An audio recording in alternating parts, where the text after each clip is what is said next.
Hey everybody, I wanted to provide a little bit of an overview for the content that I've put out there for week one. For week one, you're going to want to take a look at chapters 1 and 2. And it really starts to pave the way for all of the other discussions we're going to have in the coming weeks.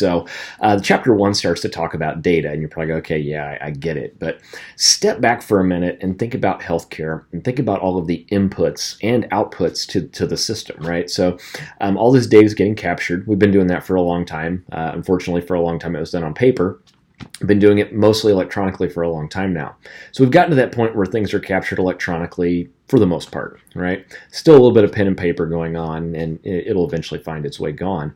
So now that we're on to electronic documentation, now the problem is, if you'll notice, a lot of this stuff is captured in what we call an unstructured format, okay?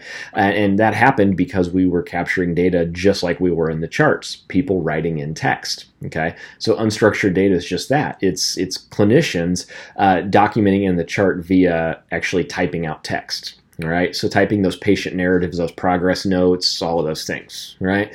A lot of clinicians prefer that, especially clinicians that have been practicing from the paper days. The problem with that is it's very difficult to mine that data out, right? So think of the comparisons. If I type out a progress note saying patient presents with flu-like symptoms, achiness, fever, nausea, vomiting, diarrhea, all of those things, okay, in a free text, we're all going to document that a little bit differently, right? But the inverse of that is if I'm doing it in a structured format, meaning I'm having that clinician click checkboxes, right? So clicking a box for nausea, clicking a box for vomiting, clicking a box for muscle aches, right? It's very easy for me to extract that out of the EHR, okay?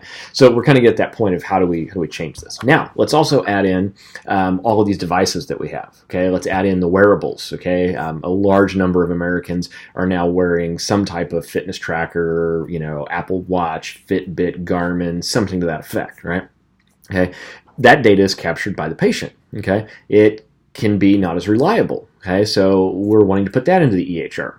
Okay, should we? Some say no, some say yes. Now let's also factor in all of our devices inside the walls of the practice, the hospital, the doctor's offices, right? So I've got my infusion pumps, I've got my vital signs, I've got my ventilators, all of those things can also stream data in. So data is everywhere, right? So then chapter 2 goes on to talk about data quality, right? So how do we ensure that data is of good quality? Okay? I remember at my last organization when they did a pilot group of people, put Fitbits on them and said, hey, get active, we'll give you some incentives for your health insurance, all that stuff.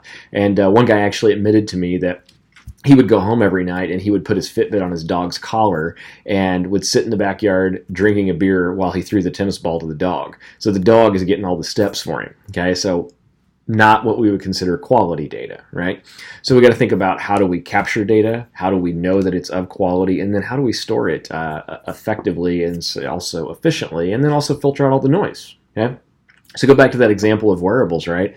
Does my doctor really want to see how many steps I took every day? Okay. Does he want to track my sleep schedule? Does he want to look at my resting heart rate every day? Probably not. Okay. In fact, I asked my doctor. The answer is no, he doesn't. What do they care about? Okay. My doctor wants to know if my resting heart rate spikes unexpectedly. My doctor wants to know if suddenly my steps drop off by 60% for an extended period of time, which might indicate something's wrong. So we think about the audience for our data and what they may or may not want from that.